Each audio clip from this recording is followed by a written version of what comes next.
فاتحہ رب العالمین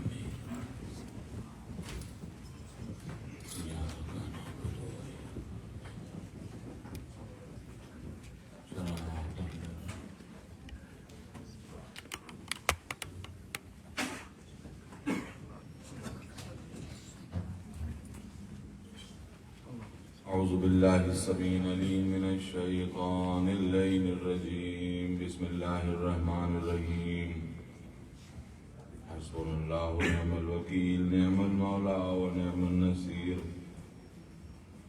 الحمد للہ الذی لم يتخذ صاحبة ولا ولدا ولم يكن له شریک فی الملک ولم يكن له ولی من الذل وکبرہ تکبیرا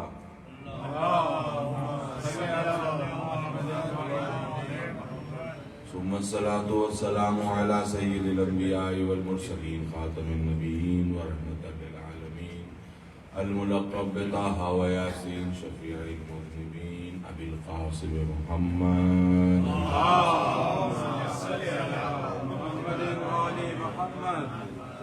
وأهل بيته الطيبين الطاهرين المعصومين المظلومين المنتجبين ولعنة الله على أعدائهم أجمعين ومن هذا إلى قيام يوم الدين أما بعد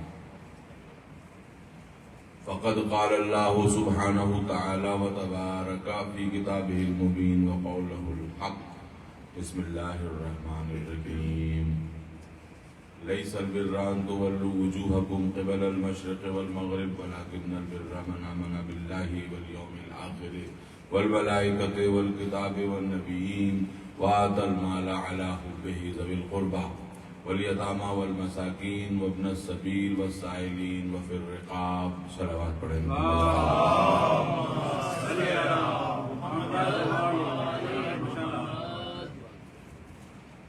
حاضرین کرام، جیسا کہ میں نے آپ سے وعدہ کیا تھا کہ اس آیت کے اجزاء میں بڑھاتا جاؤں گا جیسے جیسے سلسلہ کلام آگے بڑھے گا، اور اسی کے ساتھ ساتھ مگر ہمارے بہت سے ساتھی ہیں جو ظاہر گفتگو میں بتاتے بھی رہتے ہیں کہ آپ کو اس میں کیا کیا چیزوں کا اضافہ کرنا چاہیے اور کن چیزوں کا اضافہ نہیں کرنا چاہیے۔ تو کوشش میں کرتا ہوں، ظاہر ہے کہ یہ نہیں ہے کہ وہ کوئی حکم کے عنوان سے نہیں کہتے ہیں بلکہ ایک سجیشن دیتے ہیں، جس سے مجھے یہ بھی اندازہ ہوتا ہے کہ آپ حضرات کیا سننا چاہتے ہیں، تو اسی حساب سے میں چیزوں کو کوشش کرتا ہوں کہ اپنے سلسلہ بیان میں جوڑ سکوں۔ تو ظاہر ہے کہ میرے پاس کئی میسیجز آ رہے تھے کہ آپ عیسائی کریمہ کے تعلق سے توحید پر بھی کچھ باتیں بیان کروں، تو چونکہ کلمے کا موضوع چل ہی رہا تھا تو میں نے چاہا کہ آج کلمے کے اوپر چند باتیں اور رک کر کے آپ کے سامنے کہوں، اور اس کے بعد موقع ہو تو میں توحید کو کربلا سے جوڑنے کی کوشش کروں گا آپ کے سامنے کہ کربلا کس طرح سے ہمیں توحید تک پہنچاتی ہے۔ ایک مرتبہ سب مل کے صلوات پڑھیں گے۔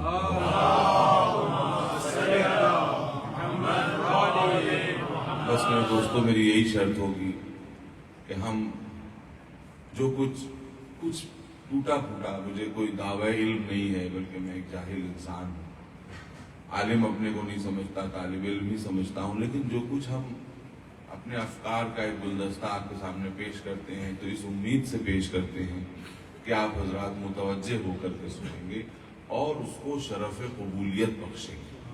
اگر آپ کے بارگاہ میں وہ قبول ہو جائے گا تو میں سمجھوں گا کہ میرے لیے زیادہ آخرت ہو جاتی ہے۔ اور یہ بات ظاہر میں بار بار کہتا ہوں کہ میں صرف اپنے بھائیوں سے بھی کہہ رہا ہوں، اپنی بہنوں سے بھی کہہ رہا ہوں۔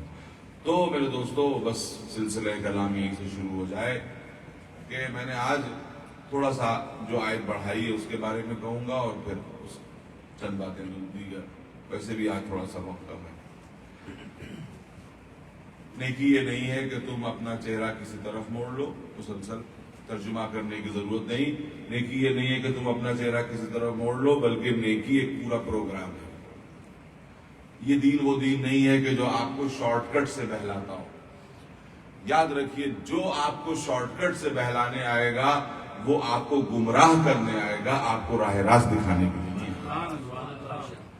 اب دیکھیے شارٹ کٹ سے بہلانے والے کئی طرح کے ہوتے ہیں. کچھ تو یہ کہتے ہیں کہ آپ بس کو یہ عمل انجام دے دیجئے, بس آپ کامیاب ہو جائیں گے. پبلک بھی یہ چاہتی ہے, ہمارا بھی دل یہی چاہتا ہے, کوئی چھوٹی سی چیز ہو جائے, کوئی ایسی دعا پڑھ لی جائے کہ جس سے دنیا اور آخرت کی کامیابی ہو جائے. اس سے بڑی بات کچھ لوگ ایسے پیدا ہو گئے ہیں جو مومنین کو گنڈے تعویذوں میں الجھا دینا چاہتے ہیں. یہ عمل کر لیجئے, یہ عمل میں نے بھی کیا ہے, آج کر لیجئے, بڑا نایاب عمل ہے, اس سے آپ کو یہ مل جائے گا, دنیا میں بھی دولت مل جائے گی, آخرت میں کامیابی مل جائے گی. اور یہ کہہ کر کے چلے جاتے ہیں اپنا الو سیدھا کر کے. اگلے سال جب مثلا آئیں گے اور آپ ان سے یہ کہیں گے کہ صاحب میرا تو نہیں ہوا, میں نے تو یہ عمل کیا تھا, میرا کام نہیں ہوا, تو ان کے پاس بہت سیدھا سے جواب ہوگا. پہلے تو یہی سمجھ لیجئے کہ 5-10% لوگوں کی تمنائیں ویسے ہی پوری ہو چکی ہوں گی, وہ ویسے ہی ان کا گڑگان کر رہے ہوں گے. اور جو لوگ نہیں کر پائے ہوں گے تو ایک آ جائے گا فوراً, ان کے ساتھ بہت سے راستے ہیں کہ صاحب آپ نے خلوص دل سے انجام ہی نہیں دیا. اچھا یہ بتائیے وہ عمل آپ نے کب انجام دیا تھا, دن میں دیا تھا یا رات میں؟ جیسے ہی آپ کہیں گے رات میں انجام دیا تھا, کہہ رہے وہ تو دن میں انجام دیں گے.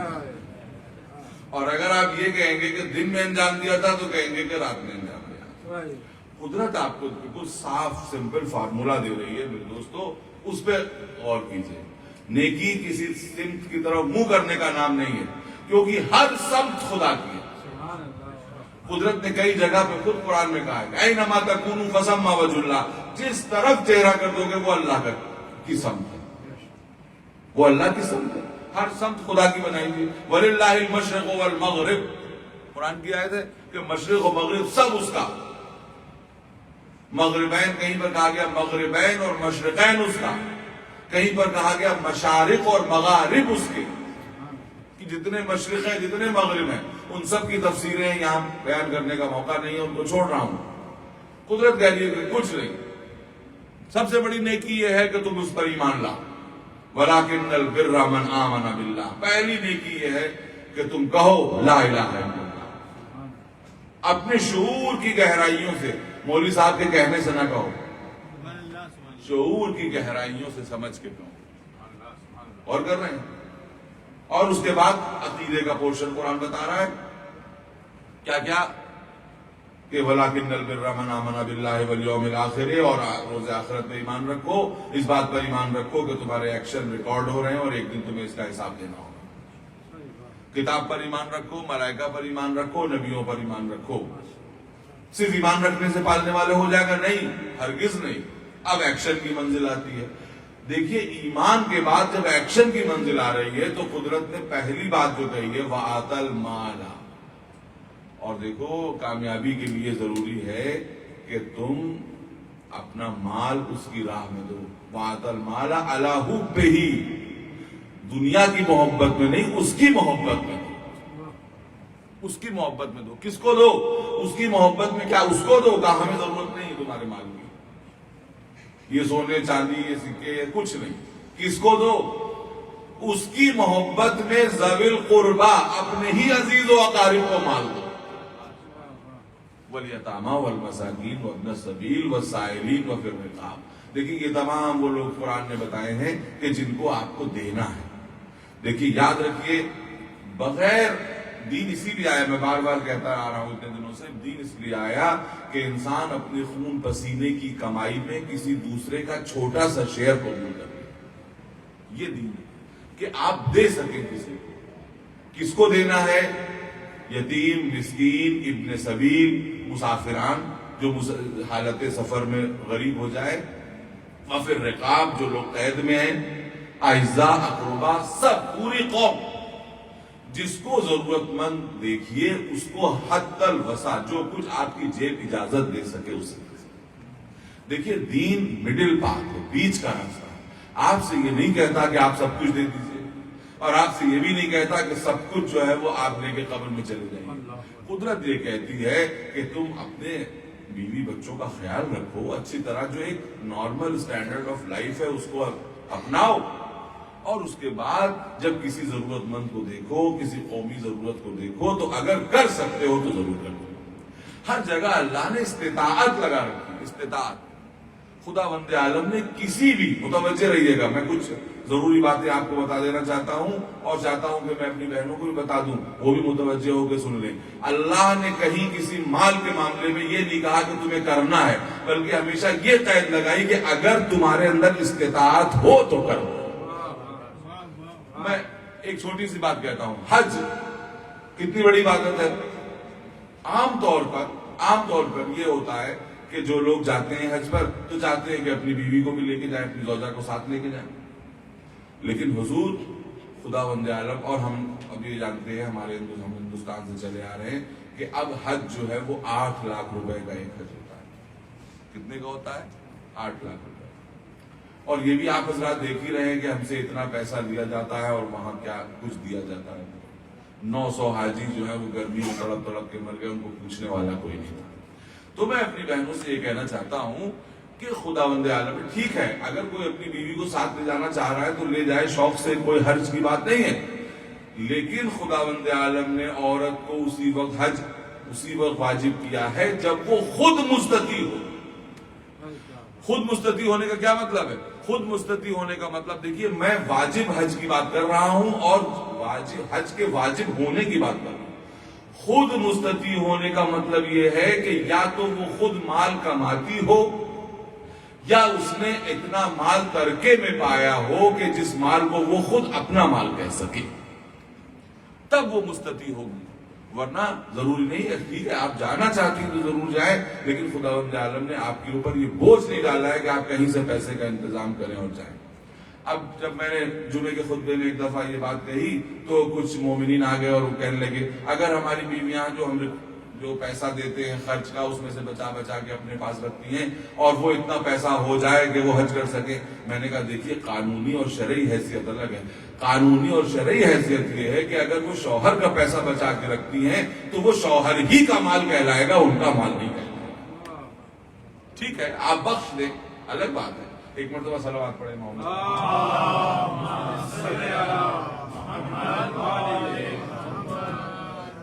بات یہ ہے کہ یہ اللہ کا رحم ہے کہ وہ ہر ایک کے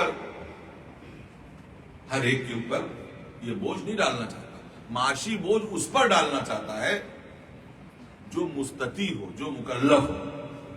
وَلِلَّهِ عَلَى النَّاسِ حِجُّ الْبَيْتِ مَنِ اسْتَطَاعَ إِلَيْهِ سَبِيلًا۔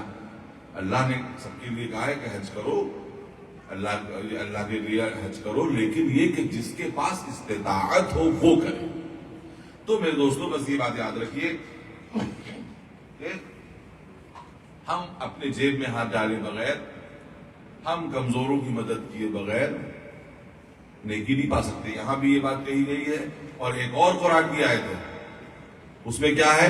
لن تنالوا البر حتى تنفقوا مما تحبون۔ تم نیکی ہرگز نہیں کر پا سکتے جب تک کہ تم وہ چیز اللہ کی راہ میں قربان نہ کرو، وہ چیز اللہ کی راہ میں نہ دے دو جس کو تم بہت محبت رکھتے ہو، محبوب رکھتے ہو، تو اس کو تو تم دے دو، کچھ دے سکو۔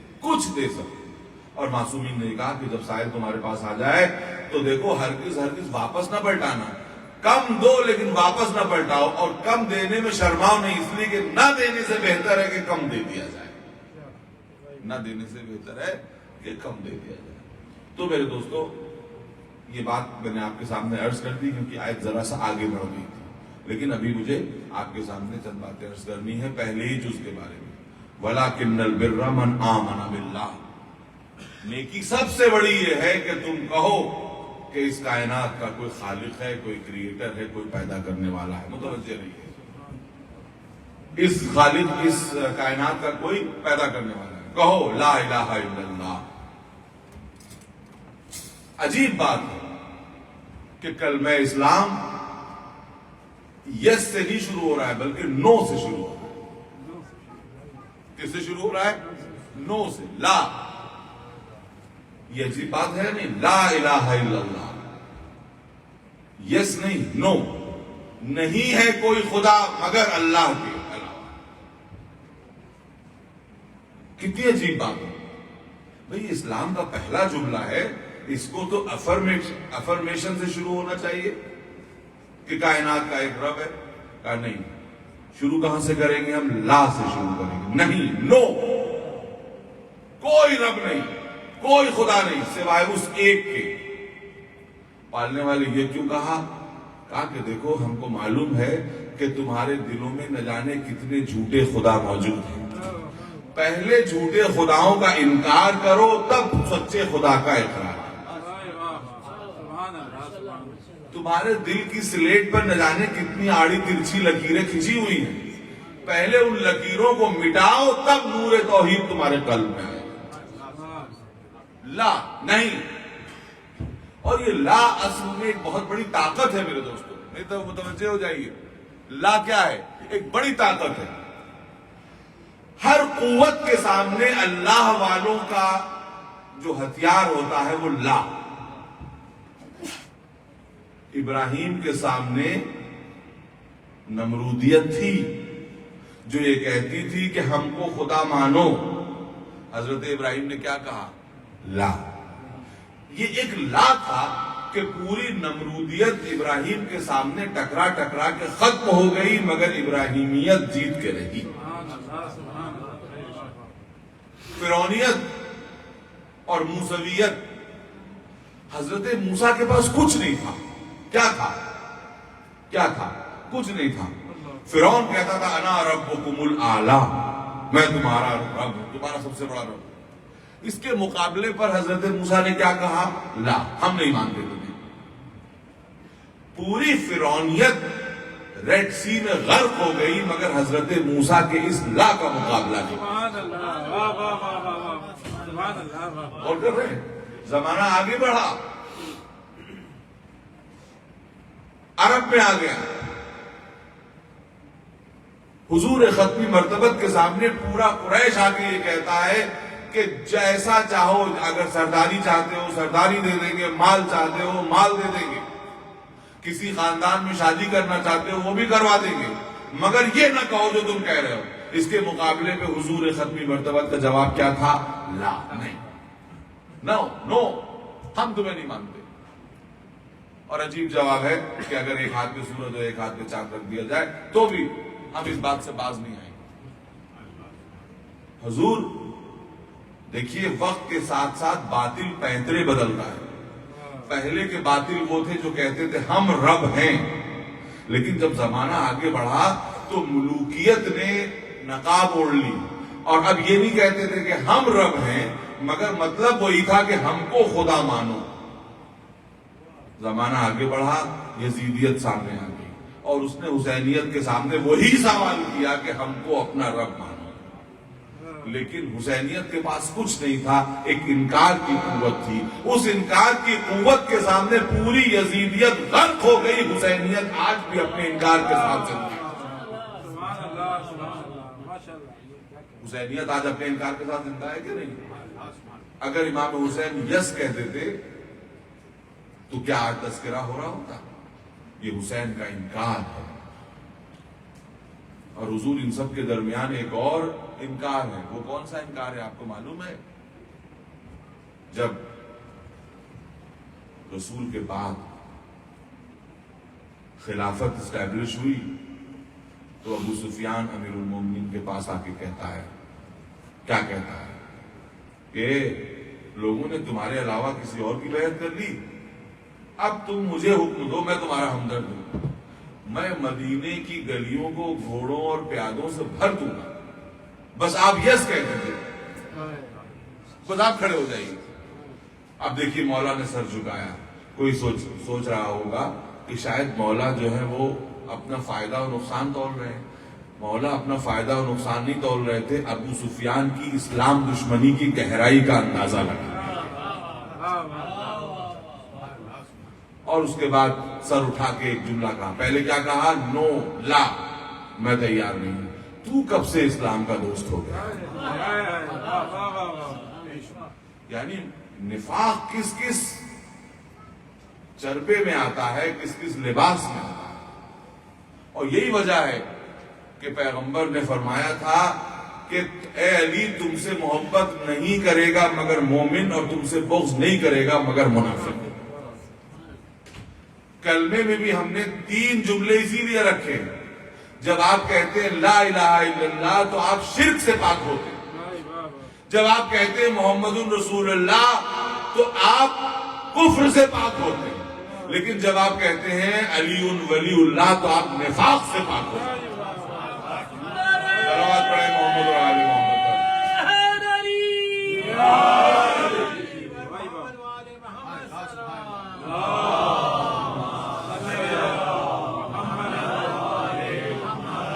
یاد رکھیے نفاق کے چہرے کو اگر کوئی چیر سکتا ہے, اس کی نقاب کو کوئی چیر سکتا ہے تو وہ ہے حب علی ابن ابی طالب.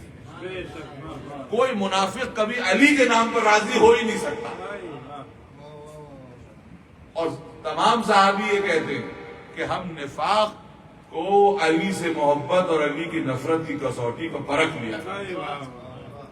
ایک چھوٹی سی بات کہہ دوں, آپ حضرات متوجہ ہو گئے ہیں تو آپ کا دل بھی خوش ہو جائے کہ ایک بار مامون نے امام رضا سے کہا, صلوات پڑھیں محمد اور آل محمد, کیا کہا کہ یہ جو آپ لوگ کہتے ہیں کہ نبی کی حدیث ہے علی قسیم النار والجنہ, کہ علی جنت و دوزخ کے بانٹنے والے ہیں, یہ بات کچھ سمجھ میں نہیں آئی. اور آج کی زبان میں کہا جائے تو گویا مامون نے یہ کہا کہ آج یہ بات کچھ ہضم نہیں ہوئی. کیوں ہضم نہیں ہوئی؟ کہا اس لیے ہضم نہیں ہوئی کہ جنت و دوزخ کا بانٹنے والا تو خدا ہے, اور آپ نے تو اپنے جد ہی کو جنت و دوزخ کا بانٹنے والا کہہ دیا. دیکھیں کتنی عجیب بات ہے. آج بھی نا کچھ لوگوں کی طرف سے یہ باتیں آتی ہیں. امام رضا نے کیا فرمایا؟ امام رضا نے کہا کہ اچھا تمہیں یہ حدیث سمجھ میں نہیں آئی, یہ بتاؤ کہ ہماری جد کی شان میں اور جتنی حدیثیں ہیں وہ سمجھ میں آ گئی؟ تو کہا ہاں وہ تو سب سمجھ میں آ گئی. تو کہا میں ایک حدیث پڑھتا ہوں وہ سمجھ میں آئی؟ کہا پڑھیے.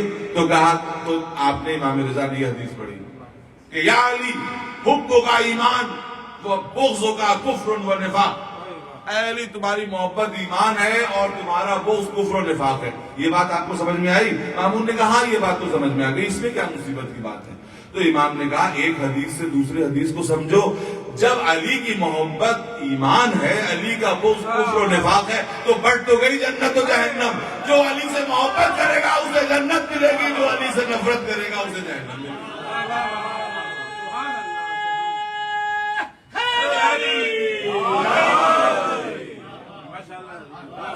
آپ نے فرمایا کہ بٹ تو گئی, اب اس نے کہنے کی کیا ضرورت ہے؟ یہ سمجھ میں آ گئی. معلوم یہ ہوا کہ نبی کی ایک حدیث کو دوسری حدیث سے سمجھا جاتا ہے. لا الہ الا اللہ, کوئی خدا نہیں, کوئی خدا نہیں. خدا کرے کہ میں وقت کے اندر اپنی باتوں کو سمجھا سکوں. کوئی خدا نہیں سوائے اس معبود کے. اور دیکھیے ہم اگر کلمے میں وسیع پیغمبر کا نام لیتے ہیں تو ہم پر اعتراض نہ کیجیے. قرآن نے بھی ہم کو یہ بتایا ہے کہ کلمہ پڑھنے کا سلیقہ یہ ہے کہ نبی کا نام بھی لیا جائے اور نبی کے وسیع کا نام بھی لیا جائے. جادوگروں نے جب کلمہ پڑھا تھا تو یہ کہا تھا کہ آمنا یا آمن تو برب العالمین, کہ ہم کائنات کے رب پر ایمان لاتے ہیں, وہ کہ جو موسیٰ کا رب ہے اور ہارون کا رب ہے. جادوگروں تم نے کلمہ پڑھنے کا سلیقہ مسلمانوں کو سکھا دیا کہ جب تک کلمے میں وسیع مصطفیٰ کا نام نہ آ جائے وہ کلمہ مکمل ہو ہی نہیں سکتا. لا الہ الا اللہ, کوئی رب نہیں. اس لا الہ کو سمجھنے سے پہلے میں آپ کو یہ بتا دوں, بس یہ ذرا سا دیکھیے توحید پہ پڑھنے کے لیے ذرا سا مسئلہ یہ ہوتا ہے کہ گفتگو تھوڑی سی خشک ہو جاتی ہے, بوجھل ہو جاتی ہے. وہ آپ کی توجہ کے ساتھ ہی میں پڑھ سکتا ہوں کہ ہمیں یہ سمجھنا ہوگا, اپنے نوجوان بھائیوں کو سمجھانا ہوگا کہ بت کیا ہے, تبھی تو ہم توحید سمجھیں گے. اگر شرک سمجھ گئے تب ہم توحید سمجھیں گے. ہم لوگوں سے بار بار یہ کہا جاتا ہے یہ بت پرستی, یہ بت پرستی. بت کیا ہے؟ بت کیا ہے؟ آپ کو لگتا ہے کہ صرف مٹی اور پیتل اور تانبے اور لوہے کے بت ہوتے ہیں؟ تو میں آج کی زبان میں اپنے نوجوانوں کو بتا دینا چاہتا ہوں کہ نوجوانوں ایسا نہیں ہے. کچھ بت ہارڈ ویئر ہوتے ہیں, کچھ بت سافٹ ویئر. اب آج کی زبان میں اس سے بہتر لفظ مجھے نہیں مل سکتا. سافٹ ویئر بت کون سے ہوتے ہیں؟ اب کوئی پوچھے, ہمارے سب ماشاءاللہ نوجوان بیٹھے ہوئے دیکھیے بیٹھے ہوئے ہیں کہ جو سافٹ ویئر انجینئرنگ میں جو ہے وہ بہت کچھ کام کر رہے ہیں. سافٹ ویئر کسے کہتے ہیں؟ کہ جو نظر نہ آئے مگر موجود ہو, دماغ میں موجود ہو. وہ کون سا بت ہے؟ وہ ہر وہ شے بت ہے جو خدا کے سامنے کھڑی ہو جائے. دولت اچھی ہے مگر دولت سے محبت اس درجہ ہو جائے کہ وہ خدا کی جگہ لے لے تو وہ بت بن جائے. طاقت اچھی ہے, یاد رکھیے یہاں تک کہ کوئی گیم کوئی کھیل بھی بت بن سکتا ہے. ہمارے ہندوستان میں کرکٹ کا بڑا رواج ہے, یہاں جو ہے وہ فٹ بال کا بہت رواج ہے. اب آپ یہ بتائیے کہ کوئی انسان اتنا انگروسڈ ہو جائے کہ نماز کا وقت آئے اور کھیل اپنے کلائمیکس میں پہنچا, اب کہا جا رہا ہے کہ بے پڑھ لو کا بس ابھی ختم ہو رہا ہے, ابھی ختم ہو رہا ہے, ابھی ختم ہو رہا ہے, اور ادھر کھیل ختم ہوا ادھر وقت نماز بھی ختم ہوا. تو یہ بتائیے کہ آپ نے اپنے ایکشن سے ثابت کیا کہ آپ کا رب وہ نہیں بلکہ آپ کا رب یہ ہے کہ نہیں؟ تو کوئی کھیل رب بن سکتا ہے, کوئی پرسنالٹی رب بت بن سکتی ہے, کوئی جذبہ بت بن سکتا ہے. دولت کے لیے یہی تو ہے کہ ایک وقت وہ آتا ہے کہ جب آپ دولت کو کماتے ہیں, آپ دولت کے مالک ہوتے ہیں, اور کماتے کماتے کماتے ایک منزل ایسی آ جاتی ہے کہ جب آپ دولت کے مالک نہیں ہوتے, دولت آپ کی مالک ہو جاتی ہے. وہ بت کی منزل ہے کہ جہاں پر انسان خدا کے مقابل پر کسی چیز کو کھڑا, سپریم امپورٹنس جس چیز کو آپ دینے لگے بس وہ بت ہے. اور قدرت یہ کہتی ہے سب کا انکار کرو, سب کا انکار کرو. میرے پاس وقت نہیں ہے اس لیے میں نے جو وعدہ کیا تھا میں وہ کرتا ہوں, اور کل میں کلمے کی تشریح انشاءاللہ نئے اینگل سے کروں گا. میں نے آپ سے بھی وعدہ کیا تھا کہ میں کلمہ توحید کو کربلا سے جوڑوں گا. لا الہ الا اللہ ایک نظریہ رہ جاتا اگر حسین ابن علی نہ ہوتے. حسین ابن علی نے کربلا میں توحید کو عمل کی منزل میں لا کے دکھا. میرے ساتھ چلیے انشاءاللہ آپ کو لطف آئے. کن کن چیزوں پر انسان بھروسہ کرتا ہے؟ طاقت, اکثریت, وطن, غذائیں. امام حسین نے مدینے سے لے کے کربلا تک لا الہ کی منزلوں کو بھی طے کر کے دکھایا اور الا اللہ کی منزل کو بھی طے کر کے دکھایا. دیکھیے متوجہ رہیے. انسان وطن کو بہت اہمیت دیتا ہے, وطن میں اپنے آپ کو طاقتور سمجھتا ہے, جب غربت میں ہوتا ہے تو کہتا ہے ہم کمزور ہیں.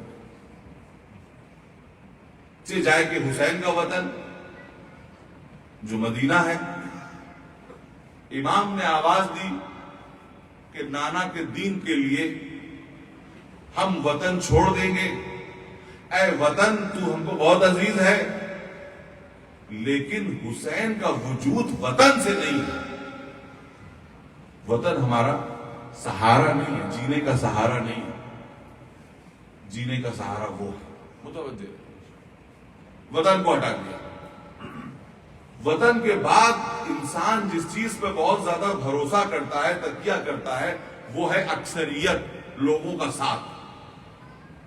آج تو دنیا میں یہی چل رہا ہے, جس کے ساتھ جتنی اکثریت ہو وہ اپنے آپ کو اتنا پاورفل اور طاقتور سمجھتا ہے. امام حسین کو بھی اکثریت پر بھروسہ نہیں ہے. امام حسین کے پاس جو آ رہے ہیں, امام یہ کہتے جا رہے ہیں کہ دیکھو اگر تم یہ سمجھتے ہو کہ میں دولت کے لیے جا رہا ہوں, حکومت کے لیے جا رہا ہوں, تو مجھے چھوڑ دو. اس لیے کہ میں نانا کے دین کی اصلاح کرنے کے لیے جا رہا ہوں, اس کے لیے مجھے منتخب ترین آدمی چاہیے, مجھے بھیڑ اور مجمع نہیں چاہیے. آپ لوگوں کو ہٹا رہے ہیں. آج کی دنیا میں جو لوگ ہوتے ہیں وہ چاہتے ہیں کہ زیادہ سے زیادہ لوگ ہم تک آ جائیں. یہاں ہم کہہ رہے ہیں کہ یہ اکثریت جو ہے یہ میرے وجود کا دار و مدار اس کے اوپر نہیں ہے. پھر ایک اور چیز ہے، انسان کہتا ہے کہ ہمارا قوم و قبیلہ، اس پر ہمارا بہت بھروسہ ہے. لیکن آپ یہ دیکھیے کہ امام اپنے قوم و قبیلے پر بھروسے کے باوجود یہ کہنے پر تیار نہیں ہے کہ حسین کے وجود کا دار و مدار قوم و قبیلے کی. جناب مسلم میں عقیل شہید ہو گئے اور صبح عاشور سے عصر عاشور تک پورا کنبہ کٹ گیا. تو امام نے وطن کے لیے کیا کہا؟ لا الہ. وطن بھی خدا نہیں ہے، اکثریت نہیں، خاندان نہیں، غذا جس پر انسان کو بہت بھروسہ ہوتا ہے نا، امام نے کہا غذا بھی نہیں. غذا پر بھی حسین کے وجود کا دار و مدار نہیں ہے. سانسوں کی آمد و شد کو انسان زندگی سمجھتا ہے، امام زیر خنجر آ گئے اور یہ کہہ دیا کہ دیکھو سانسوں کی آمد و شد پر بھی حسین کی زندگی کا دار و مدار ہے. دیکھیے ابھی تک یہ لا الہ کی منزلیں تھی. حسین ساری طاقتوں کا انکار کرتے آ رہے ہیں، تو نہیں، تو نہیں، تو نہیں، تو نہیں.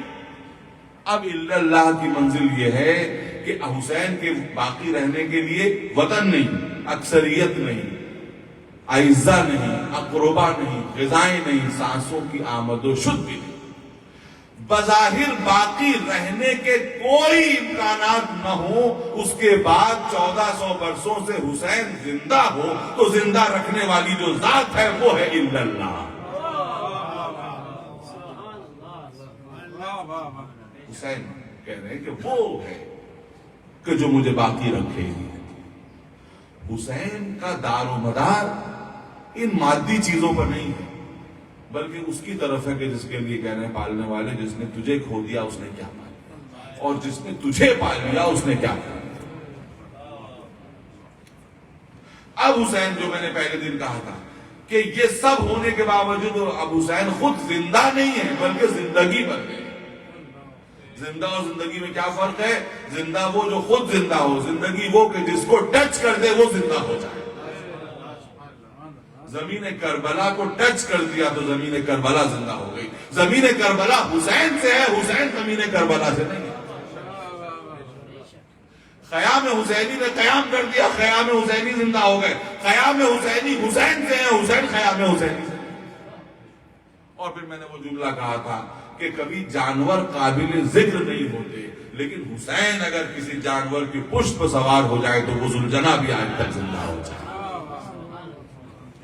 حسین ذوالجناح سے زندہ نہیں ہے، ذوالجناح حسین کی وجہ سے زندہ ہے، حسین کے قدموں سے وابستہ ہونے کی وجہ سے. امام نے اپنی زندگی میں خود بتا دیا کہ دیکھو ہم کسی کو خدا ماننے پر تیار نہیں سوائے اس کے. اور اسی لیے علامہ اقبال نے کیا کہا تھا؟ نقش الا اللہ پر صحرا نوشت. یہ حسین ابن علی ہیں جنہوں نے نقش الا اللہ صحرا پر لکھ دیا، کربلا کے صحرا پہ اپنے خون سے لکھ دیا لا الہ الا اللہ. کوئی خدا نہیں ہے سوائے اس معبود کے. ہمارا سہارا وہ ہے. ہم نے کبھی وطن کو سہارا نہیں مانا، ہم نے کبھی اکثریت کو سہارا نہیں مانا، ہم نے کبھی دولت کو سہارا نہیں مانا، ہم نے کبھی حکومت کو سہارا نہیں مانا، ہم نے کبھی کنبے کو سہارا نہیں مانا، ہم نے کبھی غذاؤں کو سہارا. اور تم دیکھ لو دنیا والوں کہ کچھ نہیں تھا، اس کے باوجود آج حسین زندہ ہے. میرے دوستو ایک مرتبہ صلوات پڑھیں محمد.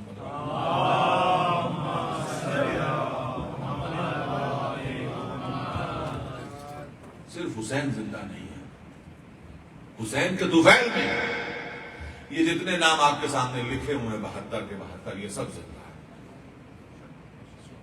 ان کے نام یہاں اس لوح پر نہیں لکھے ہوئے ہیں بلکہ ہمارے دلوں میں لکھے ہوئے، ہمارے قلب میں لکھے.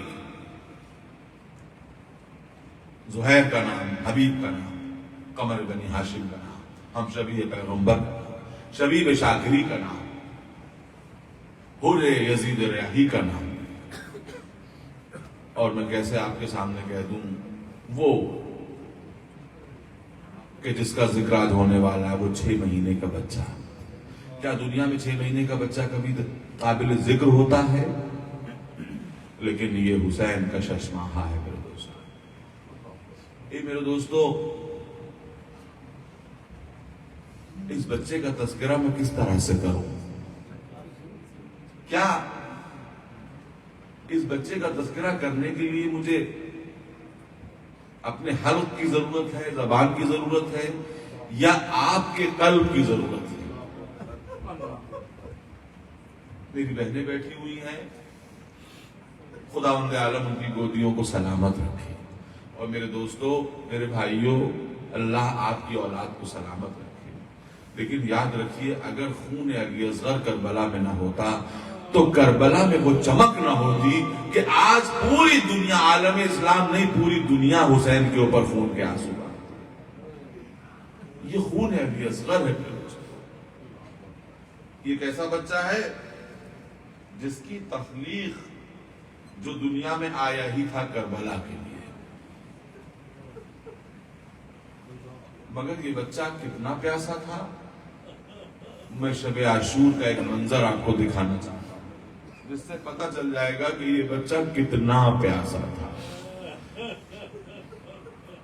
جناب سکینہ ناقل ہے کہ جب ہم کو بہت پیاس لگی تو ہم نے بچوں کا ایک گروہ بنا کے ایک خیمے سے دوسرے خیمے تک خالی کوزے لیے ہوئے ہم کہتے جاتے تھے الاتش الاتش الاتش۔ ہم نے سوچا کہ شاید جس خیمے میں ہمارا بھائی علی اصغر ہے وہاں کچھ پانی بچا کے رکھا گیا ہو، تو چلو اس خیمے میں چلا جائے۔ تو جناب سکینہ ناقل ہے کہ جب ہم اس خیمے میں پہنچے جہاں ہمارا بھائی تھا تو ہم نے دیکھا کہ ہمارا بھائی پیاس سے اس طرح تڑپ رہا ہے جیسے وہ مچھلی تڑپتی ہے جس کو پانی سے نکال لیا جاتا ہے۔ کبھی ہماری پھوپھی اس کو گھبرا کے جھولے میں لٹا دیتی ہے، کبھی سینے سے لگا لیتی ہے۔ اللہ اکبر میرے دوستو، آپ حضرات نے سب نے بچے پالے ہیں، 6 مہینے کے بچے میں کتنی جان ہوتی ہے۔ اس ماں کے دل سے پوچھئے کہ جو ماں اپنے بچے کو 3 دن سے پانی بھی نہ پلا سکے، اس ماں کے دل سے پوچھئے کہ جو ماں اپنے بچے کو غذا بھی نہ دے سکے، اور حسین مظلوم کے دل سے پوچھئے۔ اللہ اکبر، یہ وہ بچہ ہے کہ جس کو سغرا کی گود سے لے کر کے آئے تھے، لیکن شب عاشور آتے آتے یہ بچہ اتنا کملا گیا تھا کہ خدا کی قسم اس میں حرکت کی بھی تاب نہ تھی۔ صبح عاشور نمودار ہوئی، قربانیوں کا بازار گرم ہوا میرے دوستو۔ ہمیں علی اصغر کا کوئی پتہ نہیں چلتا، اس لیے کہ ایک لاشا آتا تھا، دوسرا لاشا جاتا تھا، ایک صحابی مرنے جاتا تھا، پہلے کی لاش آتی تھی، یہاں تک کہ جب سب جا چکے تو امام نے لشکروں کے درمیان آ کر کے آواز استغاثہ بلند کی، حل من ناصر ینصرنا، حل من مغیث یغیثنا۔ میرے دوستو، میری طرف متوجہ رہیے کہ چاروں طرف کربلا کے میدان میں آندھیاں چل رہی تھی، کوئی جواب نہیں آ رہا تھا۔ حسین کہہ رہے تھے ہے کوئی جو میری مدد کرنے والا ہو، کوئی آواز نہیں آ رہی تھی، مگر حسین نے دیکھا اور سنا کہ خیمے سے چیخ کے رونے کی آواز بلند ہوئی۔ گھوڑا بڑھا کے در خیمہ پر آئے اور کہا کہ بہن زینب میری زندگی میں یہ گریا کیسا؟ کہا بھیا جیسے ہی آپ نے حل من ناصر ینصرنا کہا، بیشیر نے اپنے آپ کو جھولے سے گرا دیا۔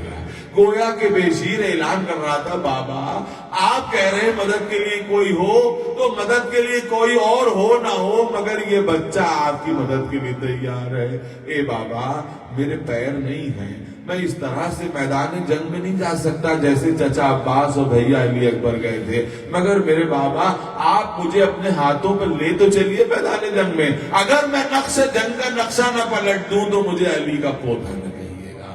اللہ اکبر۔ بس ایک مرتبہ امام نے آنسو بہائے اور کہا لاؤ میرے بچے کو میرے پاس لے آؤ۔ میرے دوستو آپ نے دیکھا ہوگا کہ ماؤں کا طریقہ یہ ہے کہ جب باپ بچے کو کہیں لے جانا چاہتے ہیں تو فوراً ان کے کپڑے بدل دیا جاتے ہیں، اس کا منہ دھلا دیا جاتا ہے، مگر ہائے رے رباب کی غربت کہ ایک چلو پانی نہیں ہے کہ بچے کے منہ پہ ڈال سکے۔ بس ایک ملایا ہوا بچہ لا کے خدمت امام میں حاضر کیا۔ بس امام نے جو ایک مرتبہ بچے کو دیکھا تو تمازت آفتاب کی وجہ سے ابا کا سایہ کر دیا۔ ابا کا سایہ کر کے کہتے ہیں کہ رباب جاتا ہوں اس بچے کے لیے پانی مانگتا ہوں، شاید کہ پانی کی کوئی سبیل ہو جائے۔ بس لشکر یزید نے دیکھا کہ حسین دامن میں چھپا کے کوئی چیز لے کے آ رہے ہیں۔ لشکر یزید نے سمجھا کہ شاید حسین قرآن لے کے آ رہے ہیں فیصلہ کرانے کے لیے۔ قرآن تو نہیں تھا مگر قرآن ناطق کا ایک چھوٹا سا پارا تھا جو حسین میدان جنگ میں لے کے آ گئے۔ میرے دوستو، قیامت کا منظر پیش ہو گیا کہ جس وقت حسین نے بچے کو ہاتھوں پہ بلند کیا۔ عجیب منظر ہے، دیکھیے یہ ایسا سخت منظر ہے کہ حسین نے بعد میں سید سجاد سے یہ کہا تھا۔ دیکھیے جو انسان سب سے سخت منزل ہوتی ہے اسی کو یاد کرتا ہے۔ سید سجاد سے کیا کہا تھا؟ بیٹا قید شام سے چھوٹ کے جب مدینے جانا تو میرے شیعوں کو میرا سلام کہہ دینا۔ پھر یہ نہیں کہا تھا کہ کاش تم اس وقت ہوتے جب میں نے علی اکبر کا جنازہ اٹھایا، یہ نہیں کہا کہ کاش میرے شیعوں اس وقت ہوتے کہ جب عباس کے شانے قلم ہوئے، یہ کہا کہ میرے شیعوں سے کہہ دینا اے میرے شیعوں کاش تم اس وقت ہوتے تو دیکھتے کہ میں علی اصغر کو ہاتھوں پر لے کر کس طرح سے پانی مانگ رہا تھا۔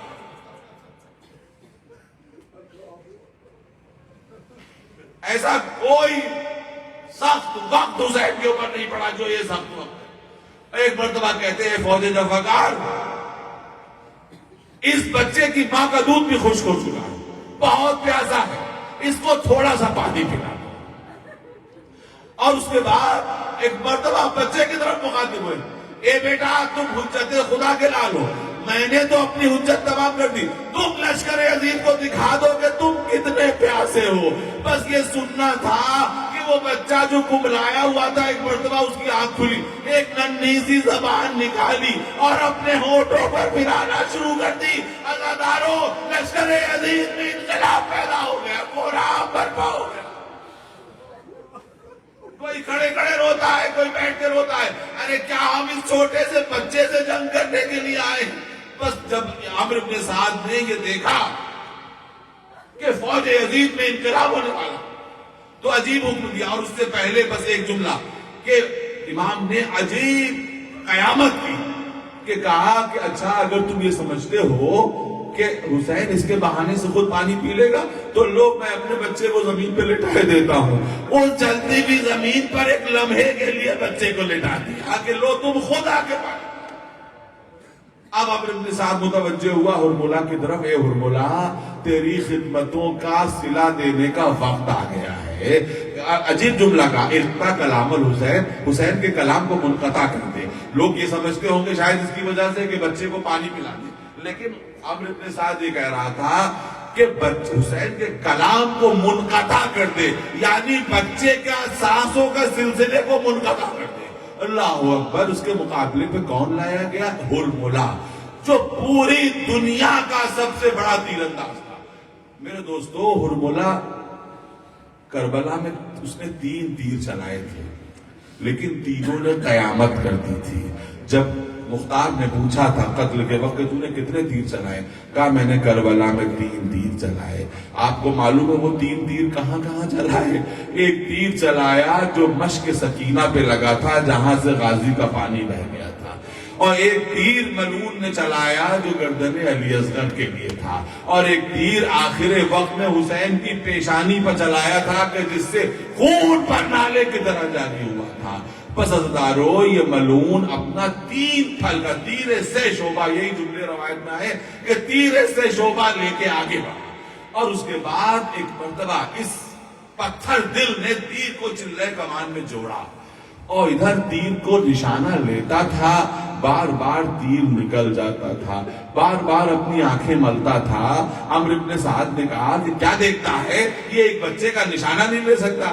کہا کہ میں دیکھ رہا ہوں بار بار ایسا لگتا ہے کوئی بیوی ہے جو اپنا گلا اس بچے کے گلے پہ رکھ کے دیتی ہے۔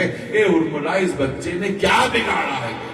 پس عزادارو میں کس زبان سے کہوں کہ ناگاہ وہ تیر چلا، ہوا میں لہرایا، یہ بچہ حسین کی آغوش میں ایک مرتبہ ہمک کے اس تیر کو اپنے گلے پر لیا۔ روایت یہ کہتی ہے کہ تیر چلا، بچے کی گردن پر لگا اور حسین کے بازو میں پیوست ہو گیا۔ بس ہزاروں اس پیاسے بچے کے گلے میں کتنا خون تھا، اتنا خون تھا کہ حسین کے ایک چلو میں آ گیا۔ فرماتے کہ زمین پہ پھینکے زمین راضی نہیں، آسمان پہ پھینکے آسمان راضی نہیں، بس ایک مرتبہ اس اونٹ کو لیا، اپنے چہرے پہ ملا، اے فوج دفعہ روز قیامت اپنے نانا کے سامنے اسی طرح سے جاؤں گا۔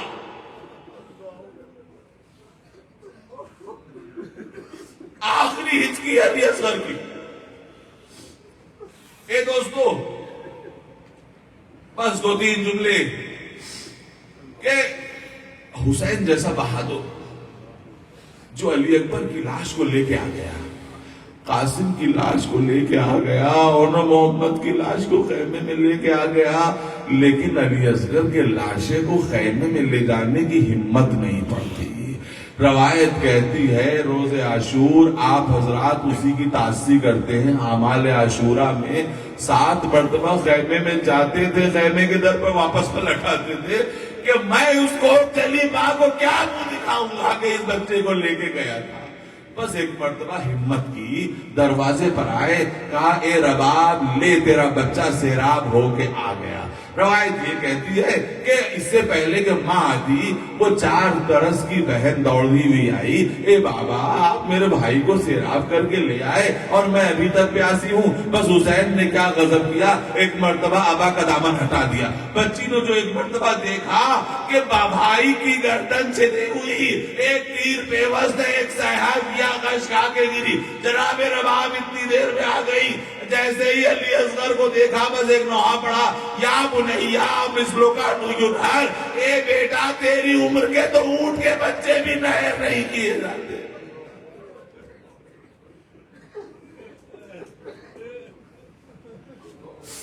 تیری تو اونٹ کے بچے بھی تیری عمر کے نہر نہیں کیے جاتے۔ بس عزیزارو، حسین نے عجیب کام کیا کہ اس ننھی سی میت کو لے کر کے پشت خیمہ پر آئے، اور یہ روایات میں ملتا ہے ورنہ میں نہ پڑھتا کہ ذوالفقار سے ایک چھوٹی سی قبر کھودنے لگے۔ ذوالفقار نے یہ سوچا ہوگا کہ میں کفار سے لڑنے کے لیے آئی تھی، میں نے یہ نہ سوچا تھا کہ مجھ سے یہ خدمت لی جائے گی۔ بس ایک مرتبہ جب قبر کو بنا دیا تو اس میں اپنے اس چاند کو لٹایا۔ اب آپ سوچیں کہ حسین کس طرح سے اپنے چاند کو مٹی میں چھپائے۔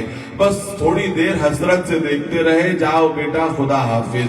روایت یہ کہتی ہے کہ اتنے آنسو بہائے کہ قبر کی مٹی نم ہو گئی۔ اے مولا، آپ نے یہ عمل جو علی اکبر کے لیے انجام نہ دیا، کسی کے لیے انجام نہ دیا، یہ چھوٹی سی قبر بنائی کیوں؟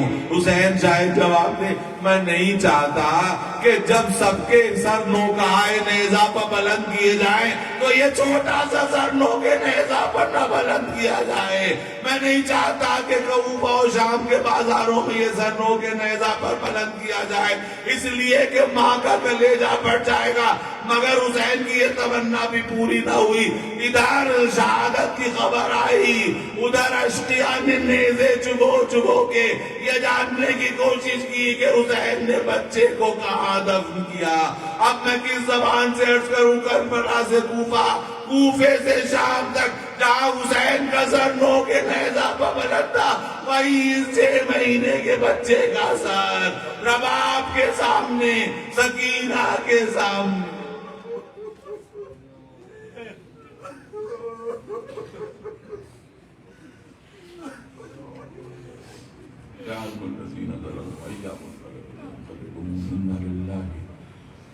وَإِنَّا إِلَيْهِ رَاجِعُونَ رِضًا بِقَضَائِهِ وَتَسْلِيمًا بِأَمْرِهِ۔ پالنے والے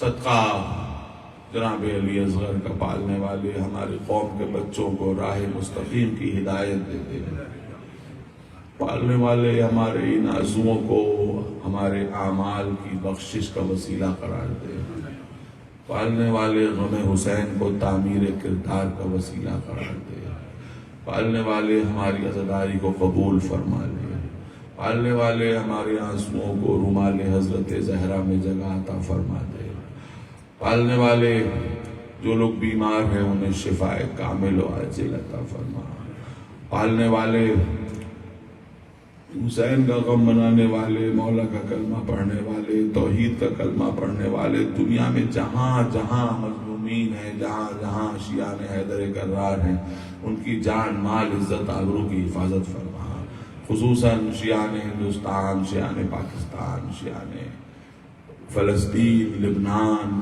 عراق، ایران، ہر جگہ کے شیعوں کی حفاظت فرما، پالنے والے سب کی جان مال عزت آبرو کی حفاظت فرما، پالنے والے وارث خون حسین حضرت حجت کے ظہور میں تاجیل فرما، ہم سب کو ان کے اعوان و انصار میں شامل فرما، ماتم حسین۔